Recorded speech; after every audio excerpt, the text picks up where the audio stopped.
እንዴት ነህ ጓደኛዬ? ምን ነው የደካከመ ትመስላለህ? ሰላም አይደለህም እንዴ?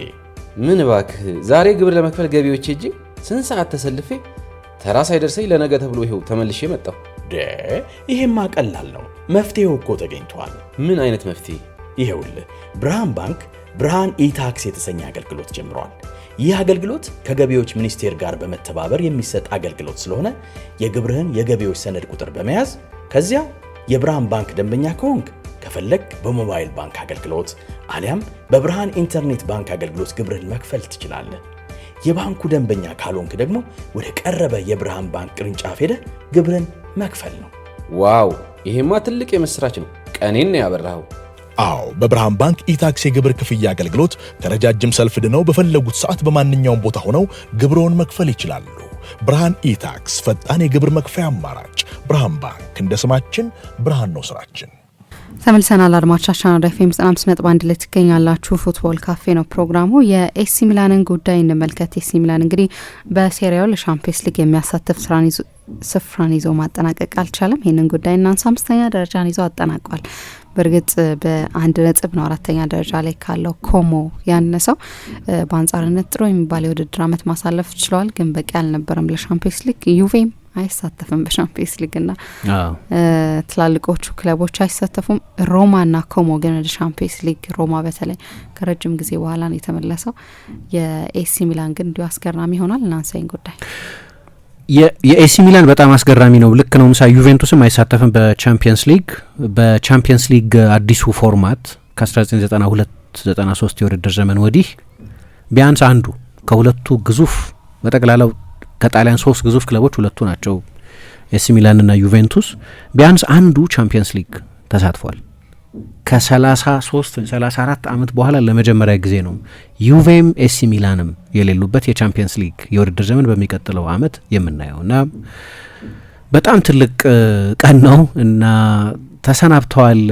ማክስ አሌግሪ ከዚህ ሽንፈት በኋላ ተሰናብተዋል ብቻ ሳይሆን ሌሎችም ሰዎች አብረዋቸው እንዲለቁ ሆነዋል። ጆርጆ ፉርላኒ፣ ጆፍሪ ሞንካንዳ፣ ኢግሊ ታሬ አይነት ሰዎች የተለያዩ የዳይሬክተርነት ኃላፊነት የነበራቸው ሰዎች። ዝላታን ኢብራሂሞቪች ብቻ ነው የቀረው። የቤት ማጽዳት ዘመቻ ብለውታል ሰዎች እና ሚላን እንደዛ ነው ያደረገው። እንግዲህ እኔ በጣም የሚጣሉ ሰው ናቸው የሚላን ባለቤት በሚላን ደጋፊዎች፣ ጆርጂ ካርዲናሌ የሚባሉት ሰው አስታውሳለሁ። ፉትቦል ካፌ እንደጀመርን ከወራት በኋላ ፓውሎ ማልዲኒን አሰናብተውት ነበር ከክለባቸው።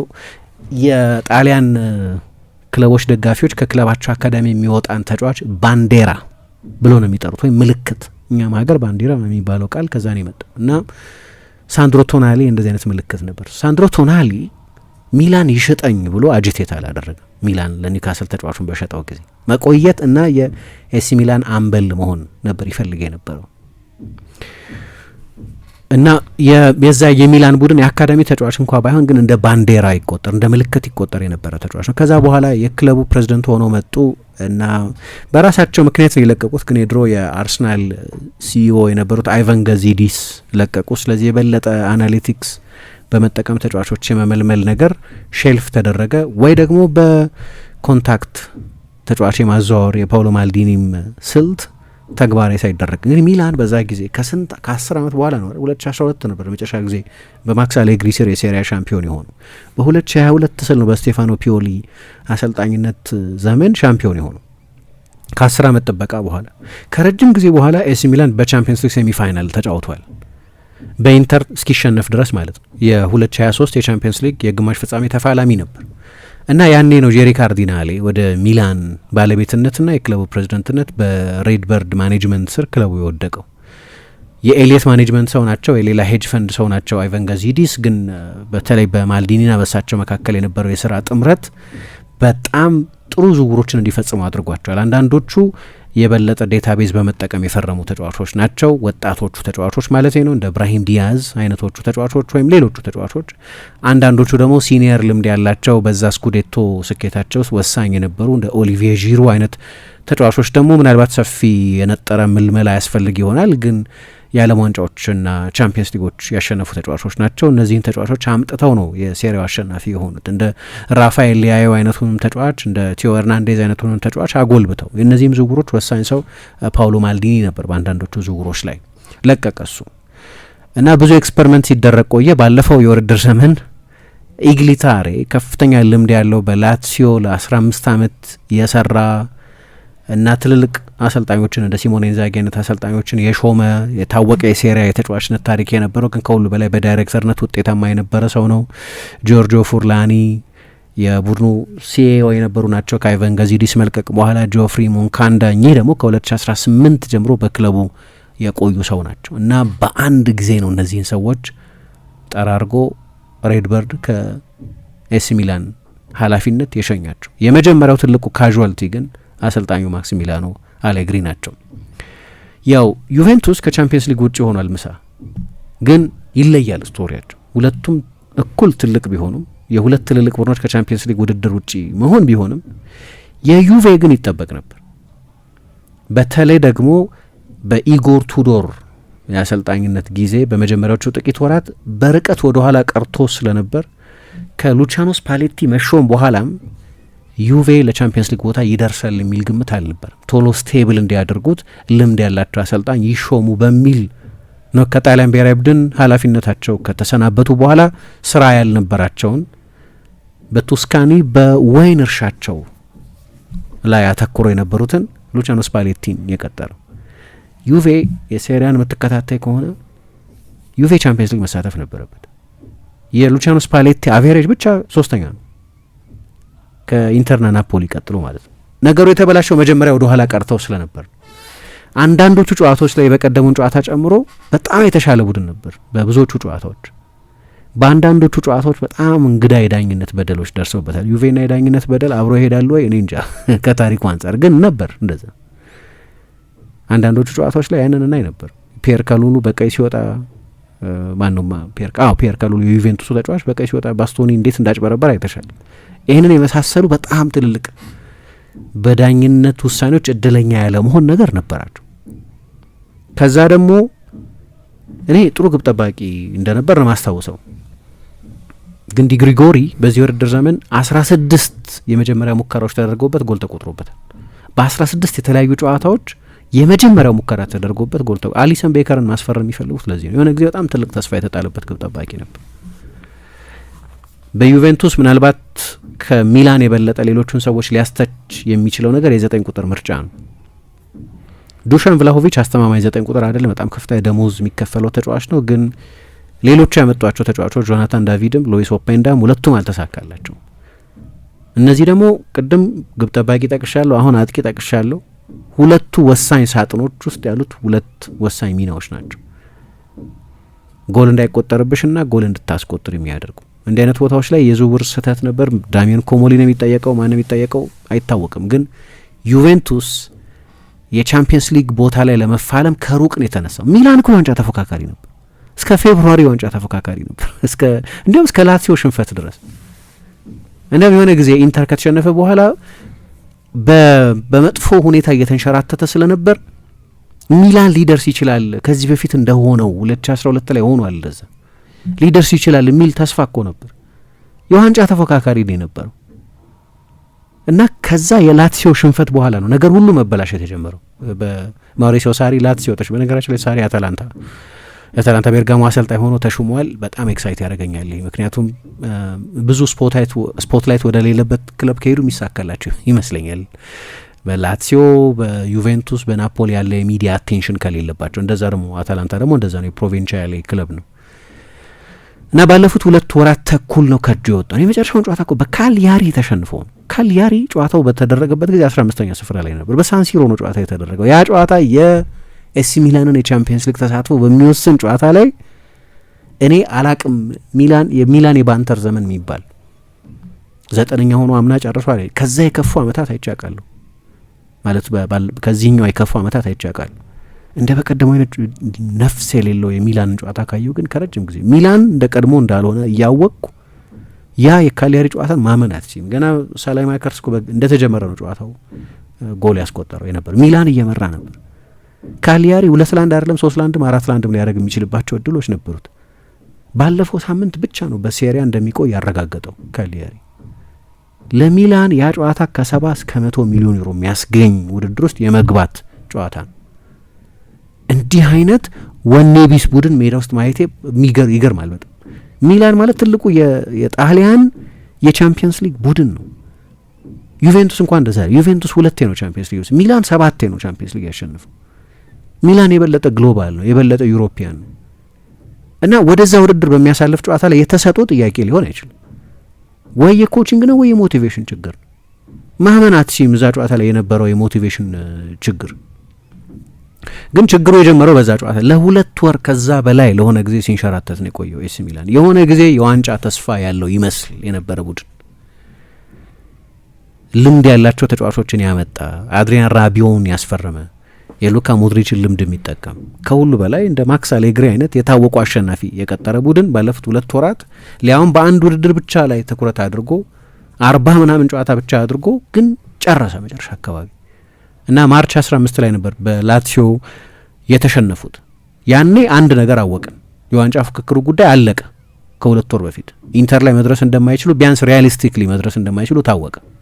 ስኩዴቶ ሄደ፣ ግን ለቻምፒየንስ ሊግ ቦታ መጫወት ነበረባቸው። ከ4ኛው ሳምንት ጀምሮ ምሳ እስከ እሁድ ድረስ ከ4ኛው ሳምንት እስከ እሁድ ድረስ ሚላን በ34 ሳምንታት ውስጥ ቶፕ 4 ውስጥ ነበር። በ30 ሳምንታት ውስጥ ቶፕ 2 ውስጥ ነበር። ለዛ ነው ድራማቲክ የሆነ ዩቬንቱስም አልተሳተፈም፣ ግን ሰርከምስታንሱ የተለየ ነው። የዩቬንቱስ ቻምፒየንስ ሊግ ተሳትፎ የሆነ ጊዜ ሎንግ ሾት ነበር፣ የማይደረስበት ይመስል ነበር። የሆነ የአውሮፓ ውድድር የመሳተፍ ግብ ነው የነበረው። ስለ ሚላን ስናወራ ልክ ነው፣ በአመቱ በመጡበት የውድድር ዘመን ስኩዴቶ እንዲያሸንፉ ምናምን አልተጠበቁም፣ የሴሪያው ባለቤት እንዲሆኑ አልተጠበቁም። ግን ወደ ቻምፒየንስ ሊግ ይመልሱታል የሚል ግምት ነበር። አመቱ ሙሉ ቶፕ 4 ውስጥ ነበር ያሳለፉት።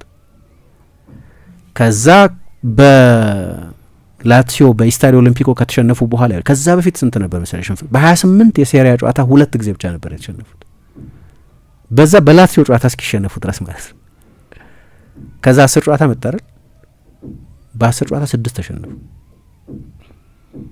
እና የሚገርም ከሁሉ በላይ ቡድናቸው ጎል ማስቆጠር አቃተው። እዛ ጋር ይሄም የምልመላ ጉዳይ ይሆናል ማለት ነው። የምልመላ ጉዳይ ነው እንግዲህ። አሁን ኒክለስ ፉልክሩግን ከዌስትሃም ወስደውት እሱ ይጫወታል አንዳንድ ጊዜ፣ በፍጹም ስኬታማ ዝውውር አይደለም፣ ይለቃል። አሁን ሳንቲያጎ ሂሜኔዝ አልተሳካለትም። ክሪስቶፈር ንኩንኩ አስተማማኝ ጎል አስቆጣሪ አይደለም። የማክስ አሌግሪን ማሰልጠን ዘመን ያለፈበት ነው እንዲሉ ሰዎች የሚያደርጋቸው ደግሞ ተጫዋቾችን በጣም በጥሩ ሁኔታ ላይ የነበረውን ክርስቲያን ፖሊሲችን በእሳቸው ማሰልጠን መሻሻል አይደለም። ቤንች በቀደም እኮ ተቀይሮ ገብቶ ነው የተጫወተው። ራፋኤል ሊያዮን ያሻሽሉታል፣ አንዳንድ ጨዋታዎች ላይ 9 ያደረጉ እየሞከሩት ነበር፣ ግን ሌላ መጥፎ የውድድር ዘመን ነው ያሳለፈው እና ቡድኑ በተለይ ባለፉት ጥቂት ወራት የተንሸራተተበት ሁኔታ የሚገርም ነው። ከመልሶ ማጥቃት ውጭ ሌላ መፍትሄ የለውም። አሁን ችግሩ ምን መሰለሽ? ማክስ አሌግሪ ሪዛልት ኦሪየንትድ አሰልጣኝ ናቸው። በሌላ ቡድናቸው በሚጫወትበት ስልት ልትማረክ አትችልም። እኔ ለምሳሌ ከሚላን እና ከዩቬ ለመጪው ዓመት የተሻለ ማን ተስፋ አለው ብትይኝ አይታወቅም። እግር ኳስ ዩቬ ይላሉ። አንደኛ አውቀናል፣ ስፓሌቲ ይቆያሉ ተብሏል። ሁለተኛ የተሻለ ስትራክቸር አለ። እንደ ጆን ኤልካን አይነት ሰዎች አሁን ከአንድሪያ አኝሊ መልቀቅ በኋላ ዋና አድራጊ ፈጣሪ የሆነው ሰው የችሎታ ችግር ያለበት የእግር ኳስ ኮምፒተንስ ችግር ያለበት ሰው መሆኑ እየታየ ነው። እነ ዳሚየን ኮሞሊ አይነት ሰዎችም እንግዲህ የበለጠ ዴታ ሌድ የሆነ በቱሉዝ፣ በአርሰናል፣ በሊቨርፑል፣ በቶተናም የሰሩትን ነገር ለመድገም እየሞከሩ ነው። ግን አብዛኞቹ ዝውውሮቻቸው የኤዶንጆ ግሮቫ ዝውውር፣ የጆናታን ዳቪድ ዝውውር፣ የሉዊስ ኦፔንዳ ዝውውር፣ እነዚህ ዝውውሮች በሙሉ ስኬታማ አይደሉም። ስለዚህ የሆነ ሰው ሊነሳ ይችል ይሆናል፣ ግን ሜዳ ውስጥ የዩቬን አይደንቲቲ ማየት ትችላለች። በስፓሌቲ መንገድ ነው ለመጫወት የሚሞክረው እና እዚህ ላይ መገንባት ይቻላል የሚል አሁን ሃይራርኪካል ስቴቢሊቲ አለን ከላይ ጀምሮ። ምንም እንኳ ኤልካን ብዙ የሚተች ሰው ቢሆንም እና ቅርጽ አለው፣ የበለጠ ዴታ የመጠቀም ፍላጎት አለ። አንድ መንገድ ነው፣ የምልመላ ስርዓት ነው እሱ። ከዛ ደግሞ ከሁሉ በላይ አሰልጣኙ አሉ። ጥሩ ምልመላ የሚደረግ ከሆነ በቅርብ ጊዜ 2023 ላይ ያየነውን አስደናቂ ናፖሊን ቡድን መገንባት የሚችሉ ናቸው ስፓሌቲ። ከስፓሌቲ በላይ አሸናፊ ናቸው እኮ ማክስ አሌግሪ። ግን ሚላንን ስታይ ፋውንዴሽን አይታይሽም። አሁን ተጫዋች ይሸጣሉ እየተባለ ማን እንደሚሸጡ ምን እንጃ። የሚላን 2 ዋና ተጫዋቾች ጥቀሽልኝ ብልሽ ከራቢዮና ከሞድሪች ውጭ አትሄጂም። ራቢዮና ሞድሪች አሁን 41 ዓመት ሊሆኑ ነው። ከቆየ ነው እሱ። አሁን የግሊታሪ ነው ያኔ ሲፈርም ያሳመነው። የግሊታሪ ለቋል። ሌሎቹ ዳይሬክተሮች በሙሉ ለቀዋል። ሁለተኛው በጣም ወሳኝ ተጫዋች አድሪያን ራቢዮን 32 ዓመቱ ነው። ሚላን ፋውንዴሽን የለውም። አሰልጣኙ አይታወቅም ማን እንደሚሾም። አንዶኒ ራዮላ የሚሉ ሪፖርቶች እያየው ነበር። የቦርንመዙን አሰልጣኝ ወደዛ መሄዱ እኔ እንጃ። ከዛ ደግሞ እንዳለ ቅድም ያነሳሁት በዩቬንቱስ በኩል ቢያንስ የሚሻል ሃይራርኪ ያለ ካልኩኝ ፉርላን፣ ኢብራሂሞ ማን ነው ታሬ፣ አሌግሪ፣ ሞንካንዳ በሙሉ ለቀዋል እና አሁን የመጨረሻዎቹን የሰርጂዮ ኮንሴሳውን እና የፓውሎ ፎንሴካን ወራት በሚመስል ሁኔታ ውስጥ ነው ኤሲ ሚላን ያለው እና በተለይ ባለፉት 2 ወራት የገጠመው ነገር በጣም አስገራሚ ነው እና ስለዚህ በትንሹ 70-80 ሚሊዮን ያጣሉ። በጣም ቢበዛ በቻምፒየንስ ሊግ ብዙ ርቀት ቢሄዱ ደግሞ 100 ሚሊዮን ያጣሉ። ለክለቡ ፋይናንስ ይሄ በጣም ከባድ ነው። ከሁሉ በላይ ግን ስለ አሌግሪ እንዳልኩት ሪዘልት ድሪቨን ሪዛልት ኦሪየንትድ ውጤት ተኮር ጨዋታ የሚከተሉ አሰልጣኞች ውጤት ካላመጡ ያንን ፕሪሚቲቭ የሆነ ዘመን ያለፈበትን አጨዋወት መቀበል አስቸጋሪ እየሆነ ሄደ። ሚላን ልክ እንደዛ ነው። ምንም ማብራሪያ ለማቅረብ ያስቸግራል። ትልቅ አሰልጣኝ ናቸው። ከጥሩ የስፖርት ዳይሬክተሮች ጋር የሚሰሩ ከሆነ በዩቬንቱስ እንዳደረጉት 5 ጊዜ በተከታታይ ስኩዴቶ ያሸነፉ ናቸው ከቤፔ ማሮታ ጋር አብረው በሰሩበት ጊዜ።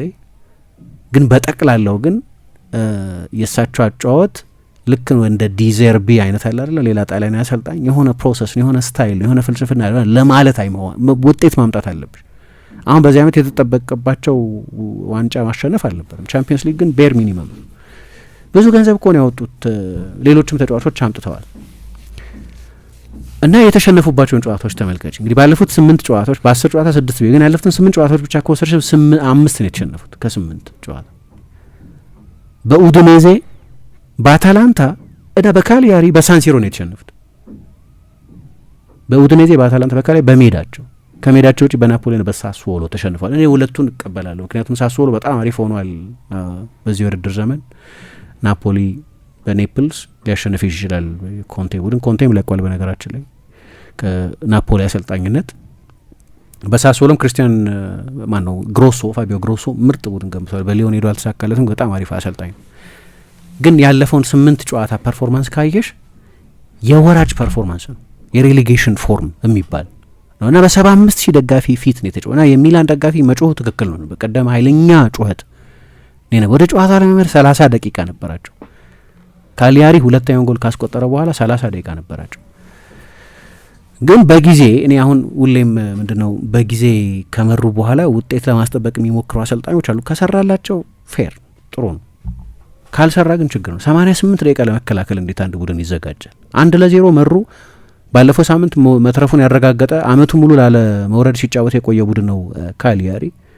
ሁለተኛ ሶስተኛ ጎል ለማስቆጠርና የቻምፒየንስ ሊግ ቦታቸውን በመከላከል ላይ ብቻ በተመሰረተ ስሌት ሳይሆን አታክ በማድረግ ተጨማሪ ጎሎች በማስቆጠር ማሸነፍ የሚያስችል ፐርሶኔል እያላቸው ከሮማም ከኮሞም የሚበልጥ ስብስብ ነው የሚላን ስብስብ። በተናጠል የተጫዋቾቹን ጥራት ከሮማም ከኮሞም ጋር ብታወዳድር የሚላን ይበልጣል። ስለዚህ አሰልጣኙ ተጠያቂ ናቸው። በዚህ 1-1 ለመጫወት ነበር የሞከሩት። ማን ነው 1-0 ፕሮቴክት ለማድረግ ነበር የሞከሩት። ይሄ እነሱ ታክቲካል አግሊነስ የሚሉት ነገር አለ።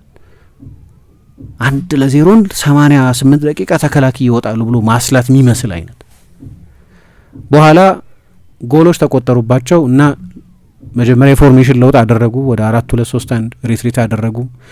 በጭምብል የገባ ማስክ ያደረገውን ሞድሪችን ገና ከጉዳቱ በጭራሽ ያላገገመውን ተጫዋች አስገቡ። ከዛ ቤርተሳጊን የመስመር ተከላካዮች አድርገው ለማጥቃት ሞከሩ። በኋላ 4 የማጥቃት ተጫዋቾች ሳላይማከርስ፣ ፑሊሲክ፣ ሊያዮ፣ ፉልክሩግን አንድ ላይ ያደረጉ ወደ 2-2 ለማምጣት እና ለማሸነፍም ግን በቂ አልነበረም። ምክንያቱም ካሊያሪ ከ2-1 በኋላ ተጨማሪ ጎሎች ማስቆጠር የሚችልባቸው እድሎች ነበሩት እና ስለ ሚላን ስንት ጊዜ እንደዚህ እንዳልን አላቅም። ምክንያቱም በቅርብ ጊዜ ብዙ አሰልጣኞች ሞክረው ብዙ ኤክስፐሪመንታል አሰልጣኞች ሁሉም አሰልጣኞች ሳይሳካላቸው ነው የለቀቁት።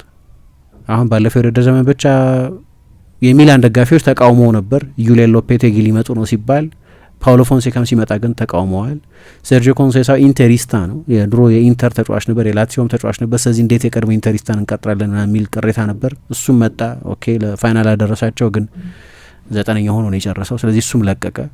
የስፖርት ዳይሬክተር ኤክስፐሪመንቶች አድርገዋል። የግሪታሬ መጥቷል፣ ማልዲኒ ነበር፣ ሌሎችም ሰዎች ነበሩ። እነዚህ ሁሉ አልሰሩም እና መጨረሻ ላይ ግን የሚታወቅ የስፖርት ፕሮጀክት ያለው ኮሞ የሴስክ ፋብሪጋዝ ቡድን ወደ ቻምፒየንስ ሊግ መጥቷል እና ያው ኮሞ ሌላ ጊዜ ፕሮግራም ልንሰራለት የሚያስፈልግ ይመስለኛል። ግን ምልመላው የመኒቦል ምልመላ ነው፣ የፉትቦል ማኔጀር ስታይል የሚባል ነው እና ያ ኦፍ ኮርስ ሴስክ ፋብሪጋዝ በጣም ወሳኝ ሰው ነው። ግን በቅርብ ጊዜ ያመጧቸውን ተጫዋቾች ካይሽ በጣም ያልተሞከለ ነገር እያደረጉ ነው ቻምፒየንስ ሊግ ስፍራን ያሳኩት።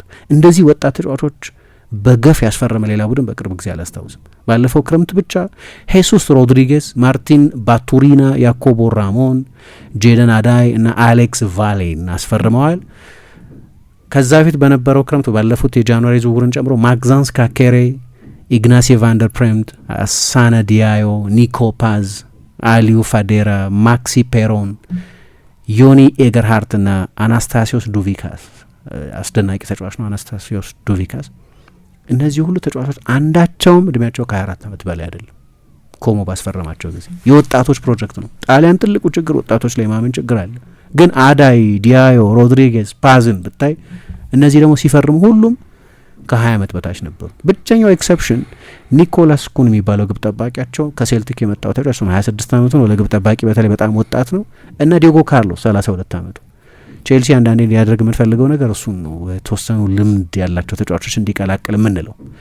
ሀብታም ነው ኮሞ፣ ምናልባት ከሁሉም የጣሊያን ክለቦች የበለጠ ሀብታም ነው አሁን ከነ ኤሲ ሚላንም የበለጠ። ምክንያቱም የክለቡ ባለቤቶች በፎርብስ ዝርዝር ውስጥ ከዓለም ባለጠጎች መካከል ተብሎ ስማቸው የሚጠቀሱ ናቸው። አፎርድ ያደርጋሉ። ለሄሱስ ሮድሪጌዝ 22 ሚሊዮን የከፈሉት፣ ለባቱሪና 18 ሚሊዮን የከፈሉት፣ ለኩን 19 የከፈሉት ሰው ሀብታም ናቸው። ግን በደሞዝ ካየሽ ኮሞ 19ኛ ነው። ይኸውልሽ የኮሞ ተጫዋቾች ተደምሮ ሙሳ በአመት የሚከፈላቸው 45 ሚሊዮን ነው።